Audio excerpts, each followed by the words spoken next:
Εγώ θα ανέβω πρώτος. Άσε με τα καθάρματα, μου φάγανε το επικουρικό μου. Κάνε πιο πέρα ρε παππού, θα χτυπήσεις. Μη με φοβάσαι αγόρι μου. Εγώ 30 χρόνια στην οικοδομή, μετά έριχνα. Όπως το αθηναϊκό κατεστημένο έριξε τον Ηρακλή. Αλλά είναι λίγα τα ψωμιά τους. Δεν θα ανέβω στη σφεντόνα. Θα τους κάνω λαμπόγιαλο. Παππού, να ανέβω στη σφεντόνα, να πάω πρώτος. Παππού, να ανέβω στη σφεντόνα, να πάω πρώτος. Όχι αγόρι μου, δεν είσαι εσύ εδώ για αυτό το λόγο. Αν είμαστε τυχεροί θα σε βαρέσει κανένας ματατζής και θα σε τραβήξουμε το κινητό. Άντε ρε παιδιά, και έχω παίξει και στοίχημα. Αρχίζει το πανετολικός Αστέρας Τρίπολης. Μπράβο ψηλέ μου. Καθαρό πρωτάθλημα έβαλε στο δελτίο σου. Χωρίς την πιο ιστορική ομάδα μέσα. Όχου ρε φίλε, μας ζάλισες. Κάτσε την πάντα ραούμε να τελειώνουμε. Ταξί, αεροδρόμιο. Αεροδρόμιο.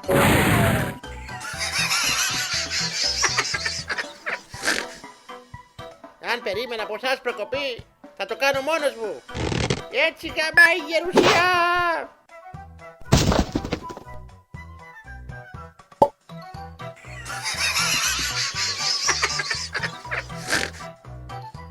Φλόρι, βλάκες, Αθηναίοι, ούτε μια βουλή δεν μπορείτε να ρίξετε. Τώρα θα δείτε.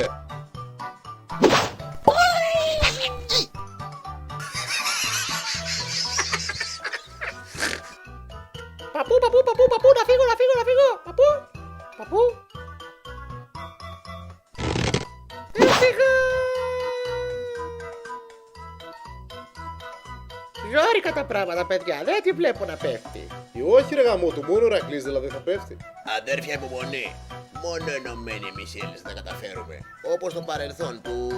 τότε. Ξέρετε πότε στο παρελθόν.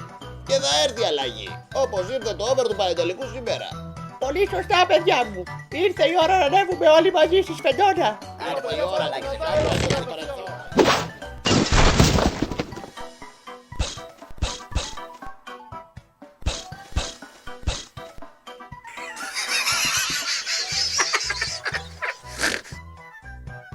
Εντάξει, προσπαθούνται, παιδιά, δεν κάθονται κιόλας.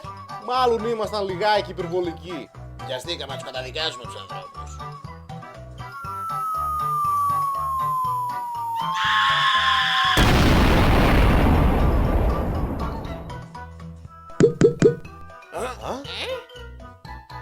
Ζήτω!